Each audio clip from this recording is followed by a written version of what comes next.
ইসরায়েলের একের পর এক বিধ্বংসী হামলায় ধ্বংসস্তূপে পরিণত হয়েছে গাজা। তবে ইসরায়েলের এমন হামলার পরও থেমে নেই হামাস। সম্প্রতি গাজার দক্ষিণাঞ্চল নিজেদের নিয়ন্ত্রণে নিয়ে নেওয়ার ঘোষণা দিয়েছিল ইসরায়েলি বাহিনী। এরপর ওই অঞ্চল থেকেই হামলা চালিয়েছে হামাস, যার মাধ্যমে হামাস বার্তা দিল মিথ্যাচার করেছে ইসরায়েল। ধ্বংসযজ্ঞ চালালেও গাজার নিয়ন্ত্রণ এখনও ফিলিস্তিনিদের হাতেই।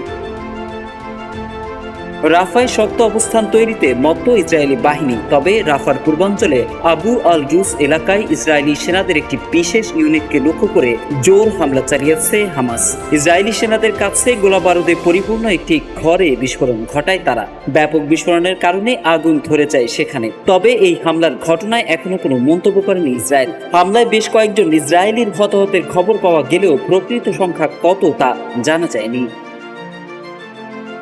ইসরায়েলি সেনাবাহিনীর মুখপাত্র আভিজাই আত্রাই এক বিবৃতিতে বলেন, সেনাবাহিনীর 252তম ডিভিশন এখনও গাজার উত্তরাঞ্চলে অভিযান চালিয়ে যাচ্ছে।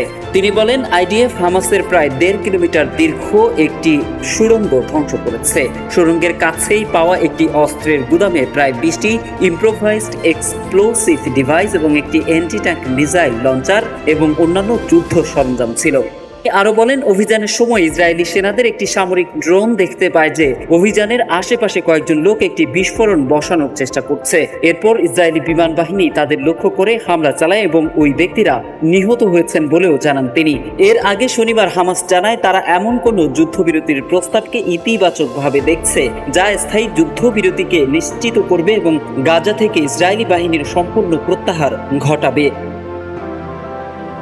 এদিকে গাজায় যুদ্ধবন্ধের লক্ষ্যে হামাসের কাছে যুদ্ধবিরতির প্রস্তাবে সংগঠনটির মুখপাত্র সামি আবু জুহরি স্পষ্ট করে দিয়েছেন, ইসরায়েলের পক্ষ থেকে হামাসকে নিরস্ত্র করার যে দাবি তোলা হয়েছে সেটি আলোচনার জন্য গ্রহণযোগ্য নয়। তিনি বলেন, প্রতিরোধ বাহিনীর অস্ত্র জমা দেওয়ার প্রশ্নই আসে না। যতদিন দখলদারিত্ব থাকবে ততদিন প্রতিরোধ চলবে বলেও জানান এই হামাস নেতা।